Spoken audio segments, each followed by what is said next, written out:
I never loved my stepbrother. Truthfully, I couldn't even say I liked him.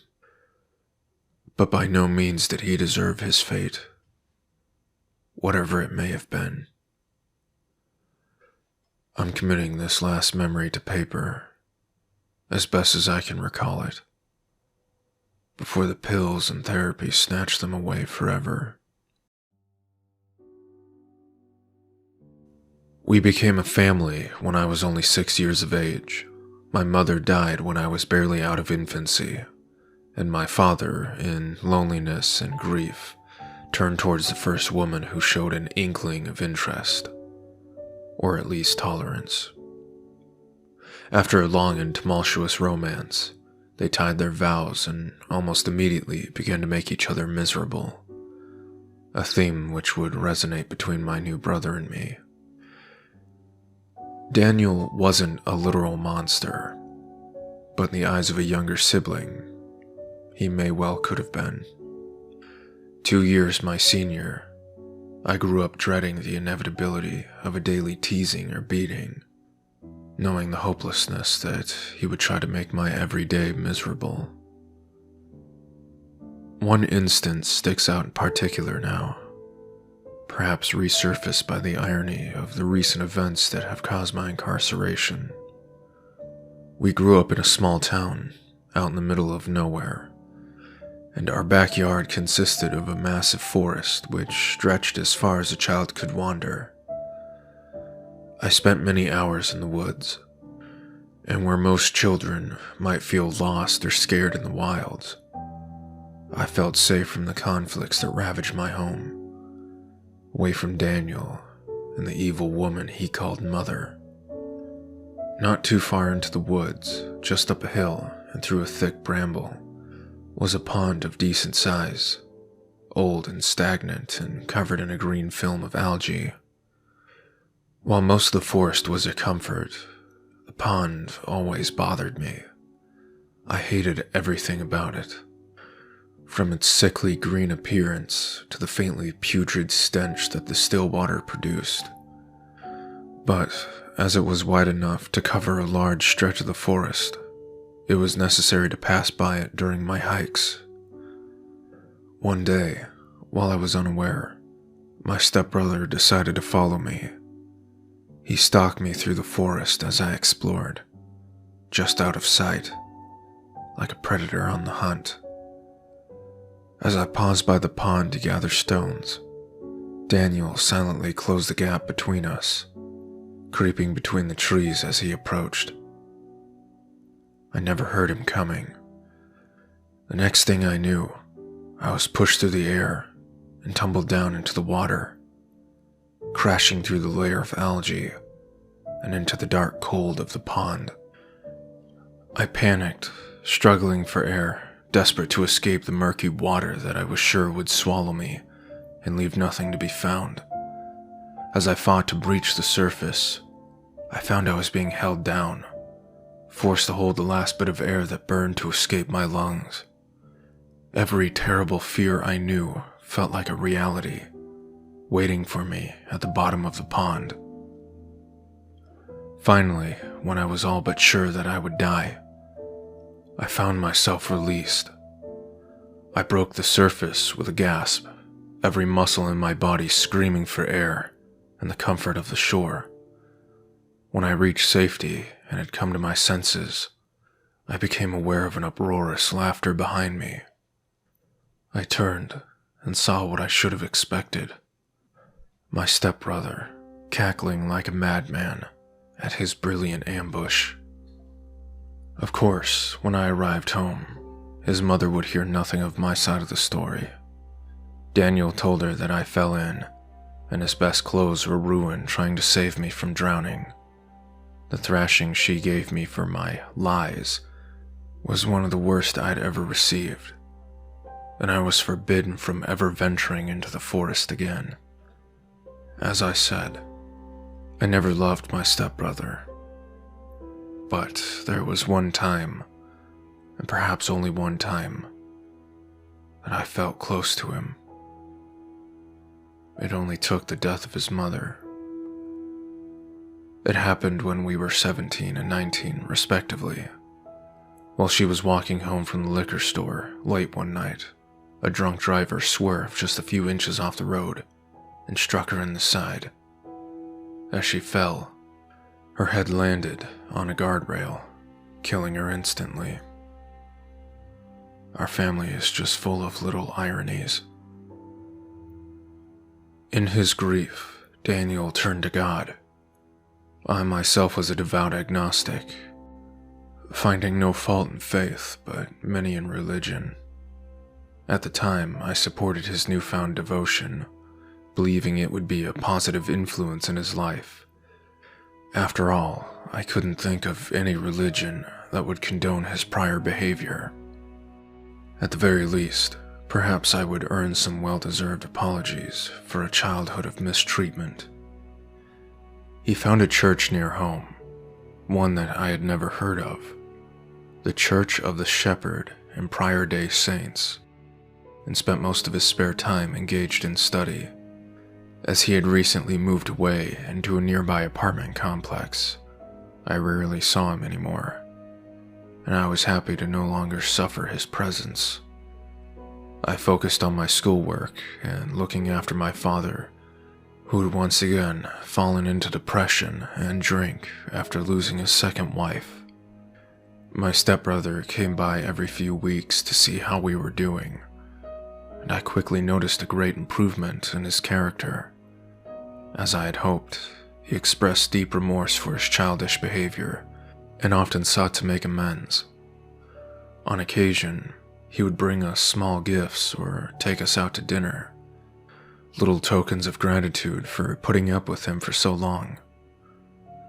However, Daniel treated any information about his church like a closely guarded secret. When pressed for details, he would casually deflect my questions, often changing the topic as quickly and politely as possible. I learned almost nothing about his congregation, and could barely ascertain the specific branch of faith they followed. In passing, he would sometimes make references to stars or shepherds, which I assumed must have been a reference to the story of the Nativity. Another time, I overheard him on his phone talking to who I assumed must be his pastor, referring to the King of Kings, another metaphor I attributed to Christianity. Still, my brother was a private man, and I assumed, at first, that his reluctance to talk about his church stemmed from a desire to not impose his faith upon us, a position that I, at the time, was happy for. Then, almost 6 months to the day of his mother's death, he told us that he planned to be rebaptized. Of course, my father and I approved. He wanted us present at the ceremony, which would be held the following Saturday at a lake not too far from home. I found myself feeling anxious as the date approached, as I was not accustomed to the ritual and pageantry of religion. The idea that dunking a man underwater could absolve him of his sins seemed like a quaint and ridiculous notion to me. But I wanted to appear supportive. After all, anything that would help my stepbrother become a better man, it had to be something worthwhile. The day came, and my father and I arrived, dressed in our best clothes, which, given our finances, weren't much to speak of. My father was so proud. He managed to stay sober for the ceremony, which was a small miracle unto itself. There were fewer parishioners present than I thought there would be, only about a dozen in all, not including the pastor and my stepbrother. The pastor was an older man, I estimated somewhere in his late 40s from his balding head. He was sporting a robe that was all black, save for a small crimson emblem emblazoned near his right breast that, from a distance, appeared to be a cross, wreathed in flames. He was pale, almost sickly, and wore spectacles that looked like they were designed in some earlier century. Yet what stands out in my mind now, above all else, was his smile, a grin that stretched from ear to ear, like you'd imagine a shark would wear before feeding. Daniel approached us out of the crowd, looking as pleased as I'd ever seen him. He moved in for a hug, which I modestly returned. "I'm so happy you both could make it," he exclaimed, making no attempt to hide his joy. "This is a big day for me, a huge day. Today, everything turns around. I swear it." He paused, and then, "Brother." The words took me back a bit, and for a moment, I was left speechless. In all the years I had known him, we had never been willing to consider each other as true siblings, and this was the first time I had heard him call me as such. I'm happy to be here, Dan." I stumbled over my words, still not ready to extend the same courtesy. Though, in time, I thought, maybe one day soon I could. "I'm terribly sorry to interrupt," the pastor exclaimed from the lake's edge, "but we do have appointments to keep, Daniel." "Excuse me, Father," my dad said, a little shocked, as was I, by the pastor's rudeness. "We just got here and we'd like a few words with—" "No, Dad, it's all right," Daniel said, cutting him off mid-sentence. "There are rules we have to follow. It's okay. We'll be done in just a minute." He turned from us and returned to the group. Noticing them now for the first time, I saw that none of them were wearing clothes that one would consider appropriate for such a special occasion. In fact, all of them were wearing the same outfit. A bland, black and white wool garment that would have looked more at home in an Amish country. I began to wonder if my brother had joined some kind of cult, but I followed them anyway, down to the water's edge. As my stepbrother began to wade into the lake, hand in hand with his pastor, he paused and looked back towards my father and I, with a look that I can only describe as concern, or perhaps even remorse, and said 3 words that I cannot forget. "Don't be afraid." Before I could ask what he meant, he turned back and walked out into the water. As he moved deeper, the crowd around us, without cue, began to sing a strange hymn that I had never heard before. Ominous, but at the same time uplifting. The inflection in their tone was closer to a chant than a melody. It was around that time that I realized they were singing in perfect Latin, that I knew something was terribly wrong. Disregarding my stepbrother's warning, I felt an intense desire to flee, to run into the water and rescue Daniel from what I was sure to be a horrible mistake, to escape into the woods and leave this surreal scene as many miles behind us as possible. But even as this instinct grew, my feet felt rooted into the spot, my eyes transfixed on the ritual, unable to look away. While the pastor was now in the lake past his waist, Daniel was slightly taller and crouched down into the water to stand with his head just below the man's shoulders.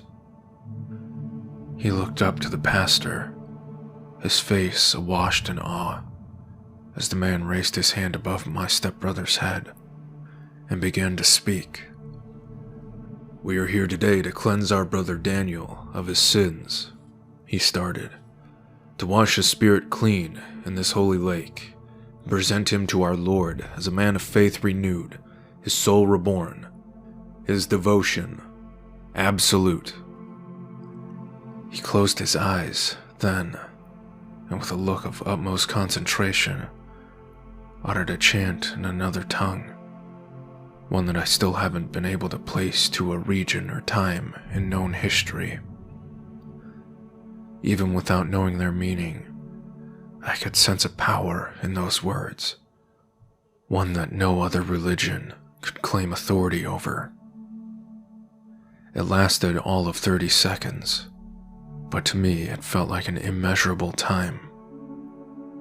And then, with a swiftness I wouldn't have expected from a man of his advanced age, he lowered his hand to the scruff of my stepbrother's neck, and with his other arm, submerged my brother into the lake.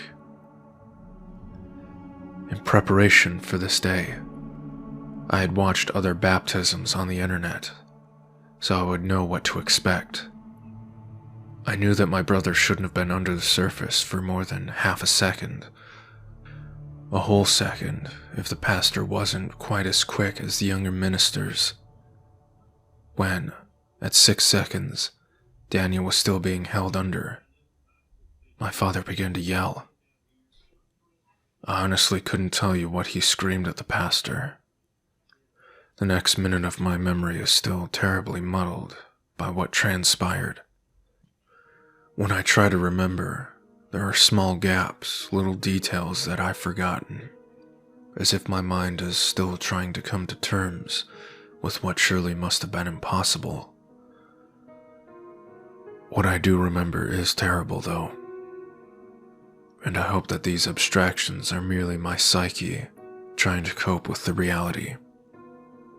But this is what I recall. As my father stormed off into the lake, the choir of strangers around us ceased their singing and, aside from the sound of my father's ranting and splashing, it became unnaturally quiet, and the air became as still as a crypt.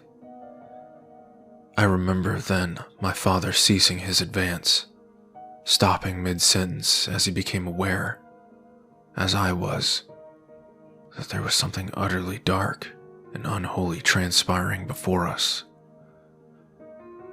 It was then that the pastor looked up from where he held my brother, who had now been underwater for a full 20 seconds, and slowly shifted his gaze onto me. He smiled, still, but that vaguely off-putting grin had transformed, twisted itself into an expression of simple, unmistakable malice. His eyes were as black as pitch. Daniel, who by now was surely drowning, began to thrash in the water, his death throes kicking up waves that disrupted the perfect silence that had descended on the lake. My brother was a strong man, young and healthy, yet this old priest held him under the surface like he was a child, his grip unrelenting. He was dying before me, and yet my horror still held me in place, unable to move. The struggle did not end, as far as I could tell, so much as it was interrupted, originating from the spot where my brother was fighting for his life. I noticed a dark stain spreading slowly across the surface, a jet-black substance that seemed to have the consistency of ink or oil, branching into a tendril-like form that seemingly moved with purpose, defiling the water as it crept closer to the shore. There is an empty spot in my memory, a moment I'm sure I don't truly wish to remember. Where it resumes, my father is gone. The next moment I can recall, I'm standing alone on the shore. The parish has disappeared, presumably taken wherever my father has vanished to, or perhaps dispersed into the forest, having found the ritual satisfactory. In the water, still, the pastor stands, still holding down my brother, whose last desperate struggles are dying down to a few futile thrashes, barely causing a ripple over the surface. Then, the last few bubbles of escaping air, I knew that he was gone. The pastor was still staring at me, his eyes the same shade as the stain that consumed the lake, his gaze never leaving mine, his smile never faltering. He wore a look of grim satisfaction, knowing that his godless act had come to completion, and, his eyes still never leaving mine, he began to slowly descend into the depths, as if the ground beneath had opened up beneath him and swallowed him, accepting him into the dark. It was only then, alone by the lakeside, that I found I could move again. I promptly fell to my knees, and I wept.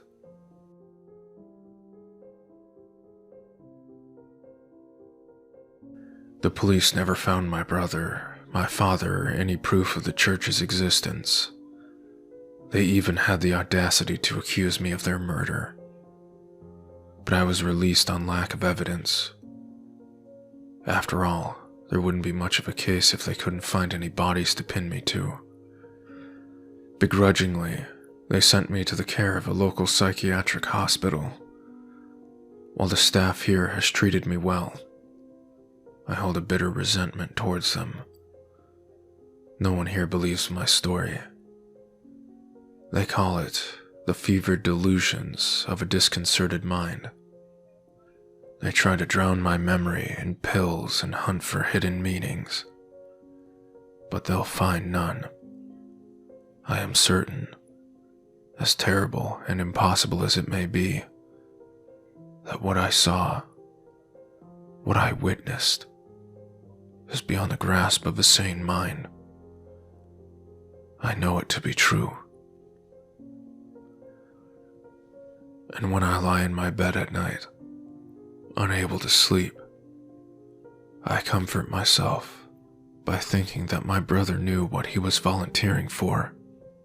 I tell myself his faith had revealed to him that there exist gods older than man, than religion, perhaps older than time itself. Gods that lie just beyond our understanding, waiting for their chance to reign again. He knew that they were coming, and chose to willingly give himself up to them, to usher their return to our world. And I hear, as if he were standing beside me, right now, his final message.